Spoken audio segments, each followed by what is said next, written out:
All right, well, catching up with an old friend here at the MLB Combine. Chris Young patrolled the outfield for the Arizona Diamondbacks for so many years, out here with the MLB Network and Major League Baseball. And what's it like walking back on the field here at Chase Field? It's exciting, man. I mean, the memories that I have here, no matter how long I've been gone, those memories will stick with me forever. You know, making the playoffs a few times, the relationships that I made with my teammates at the time, the relationship I made with the fan base at the time, I'll never forget that. Yeah, I have one of those. I think I have a picture in this very spot talking to you after a walk-off, and you think about you guys getting to the playoffs and what you were able to build. When you look at this team that's on the field now for the Arizona Diamondbacks, how do they kind of stack up?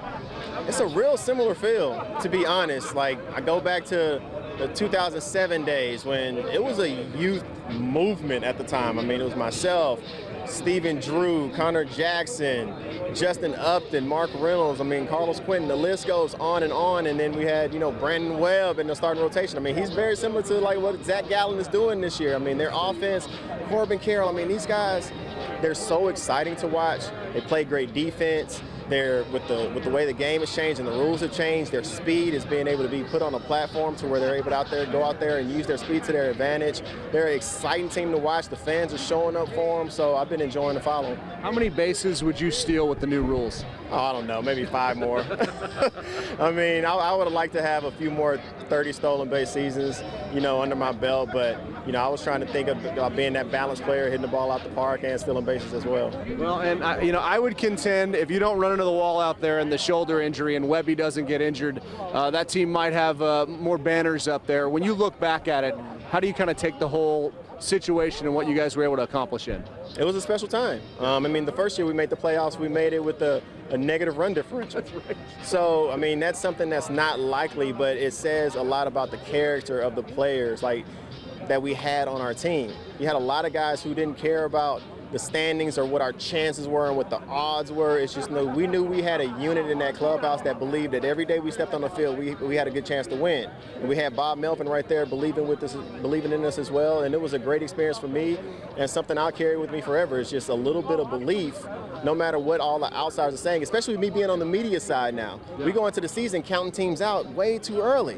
The D-backs, it doesn't matter what we said about the D-backs early on in the season. They believe in that clubhouse, and that's going to carry them hopefully to the playoffs. What is it like being on the media side now? I'm enjoying it. It keeps me in the game. It keeps me around the players. I'll make sure to never forget how hard the game is. But we got a great group over there at the network, and I've had some amazing experiences.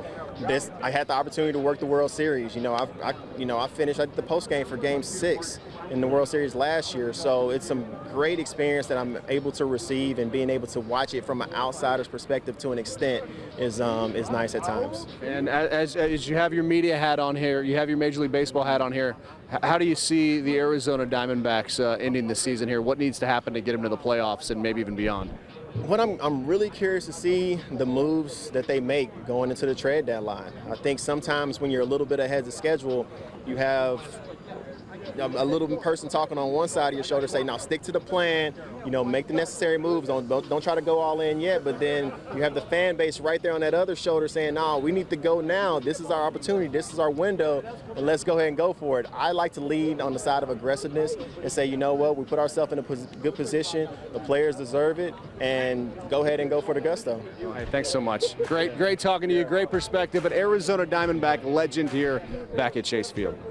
The Extra Point Podcast is a production of 3TV, CBS 5, and azfamily.com in Phoenix, Arizona.